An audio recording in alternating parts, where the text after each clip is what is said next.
วันนี้จอมจะพาเพื่อนไปตลาดไปเที่ยวตลาดกันครับ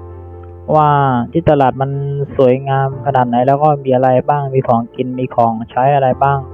มันเป็นยังไงเราไปดูพร้อมๆกันเลยครับ let's go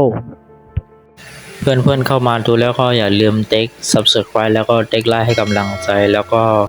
เพื่อจะไม่พลาดคลิปหน้าต่อไปนะครับผมเป็นคนไทยใหญ่คนหนึ่งครับที่มาทำงานที่ประเทศไทยตอนนี้ก็กำลังเดินไปที่จอดรถประจำทางครับเพื่อจะขี่รถ2 แถวไปที่ตลาด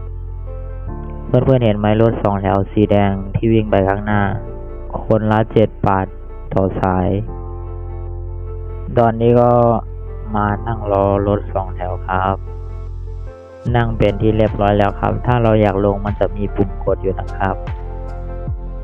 ถึงแล้วจะอยู่ข้างหลังผมนะครับอันนี้ก็อยู่บนสะพานลอยมองวิวสวยๆรถตอนนี้ก็ประมาณ4 โมงเย็นรถก็ค่อนข้างเยอะค่อนข้างติดแรงมากนี่ก็เป็นวิวสวยๆจากถนนแล้วก็รถที่วิ่งไปข้างหน้า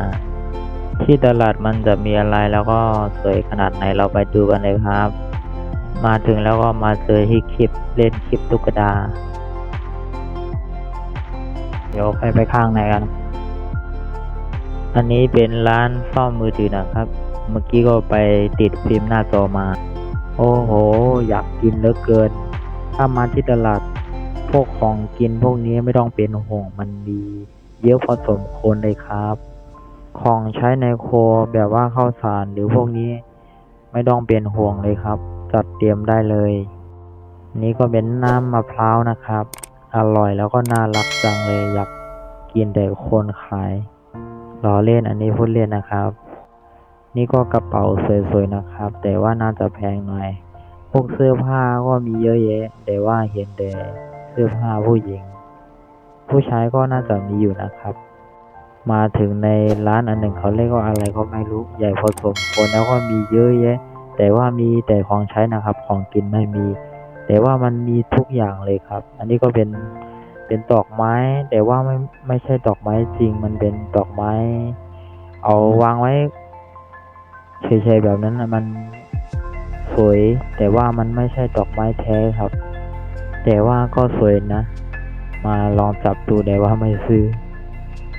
นี่อันนี้ก็เป็นอีกแบบหนึ่งสวยเหมือนกันมีเยอะพอสมควรมีทุกอย่างนะครับมาเห็นไอ้ตัวนี้ก็อยากได้ทันทีเลยก็จะซื้ออันนี้ไปตัวหนึ่งครับตุ๊กตาพวกตุ๊กตาหรือว่าตุ๊กตาสัตว์ตุ๊กตาคนก็มีเยอะแยะเลยครับมัน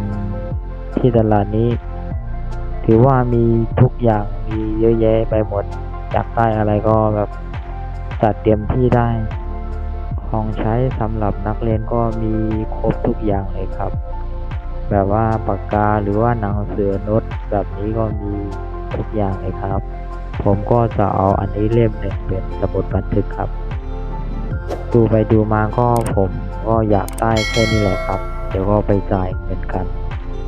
รู้สึกหิวน้ำหน่อยแล้วก็ไปซื้อชาเย็นมากินเลยครับบรรยากาศก็ดีตอนนี้ก็เริ่มเปิดไฟเริ่มอะไรแล้วเพราะว่ามันใกล้จะมืดหมดแล้วครับตอนนี้ก็จะกลับแล้วครับแล้วก็เพื่อนๆอย่าลืมติ๊ก subscribe แล้วก็กดไลค์เพื่อเป็นกำลังใจหน่อยนะครับแล้วเจอกันคลิปหน้านะครับสวัสดีครับ